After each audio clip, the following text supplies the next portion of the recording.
তোমরা তো দেখছি আমার থেকেও বেশি স্যাড হয়ে গেছো। আরে বাবা, এত স্যাড হয়েও না। মানে স্যাড হব না? না। এই ঝিল্লি, সত্যি কথা বলো, আমাদের থেকে লুকোচ্ছ না তুমি? আমরা তো জানি তোমার খুব কষ্ট হয়েছে।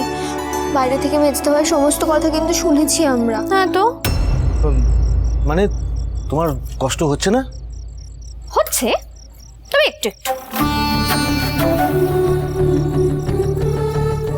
ঝিল্লি, সিরিয়াসলি একটা কথা বলো, তুমি কাউকে কিছু না বলে চলে যাওয়ার প্ল্যান ট্যান করছো না তো? সত্যি বলবে কিন্তু। আরে বাবা, তোমরা তো একটা কথা বুঝতেই পারছো না। ঝিল্লি চৌধুরী ইজ ইন লাভ। আচ্ছা দেখো, মিস্টার সিংহরা তো নিজের মুখে একবারও স্বীকার করেনি যে উনি আমায় ভালোবাসেন। উনি শুধু এড়িয়ে গেছেন। আর উনি ভালো না বাসলেই বাকি, আমি তো বাসি। ঝিল্লি চৌধুরীকে হারানো না এত সহজ না।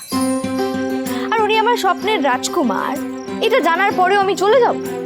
হেব্বে যা অসম্ভব ব্যাপার। তাছাড়া উনি তো আমার দায়িত্ব নিয়েছেন, রাইট? আমিও দায়িত্ব নিলাম আমাদের লাভ স্টোরিটা। দেখাই যাক না কি হয়। আমি তো রাইটার, আর একটু আগে উনি আমায় কি বলে গেলেন? লেখায় মন দিতে দেব। এবার আমাদের লাভ স্টোরিটা না হয় আমিই লিখবো। ঝিল্লি প্রমিস।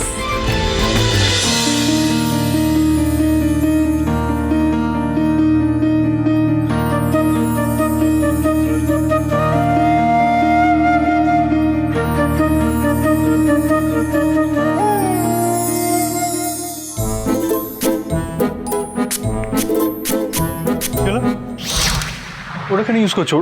ওটা তো আমার পারফিউম। তাই না? ওই, আমি তো এখানে কোথাও আপনার নাম দেখতে পাচ্ছি না। আপনি দেখতে পাচ্ছেন? ও, আপনার তো আবার কি অন্তর্প্রাণীর চোখ নাকি, সেই চোখ দিয়ে দেখতে পাচ্ছেন বোধহয়। এই বাজে কথা বন্ধ করো তো। তো তোমার তো নিজের পারফিউম রয়েছে, সেটা ইউজ করো। তো এই গন্ধটা পেলে আমার মনে হবে আপনি সারা দিন আমার সাথে সাথেই আছেন, একদম আমার পাশে।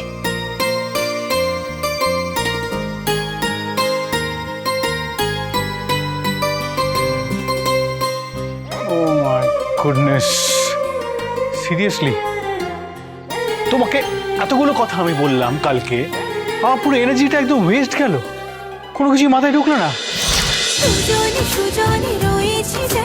তেঁতুল পাতা সোম থেকে রবি প্রতিদিন সন্ধ্যে ৬টায় স্টার জলসায় ও ডিজনি প্লাস হটস্টারে।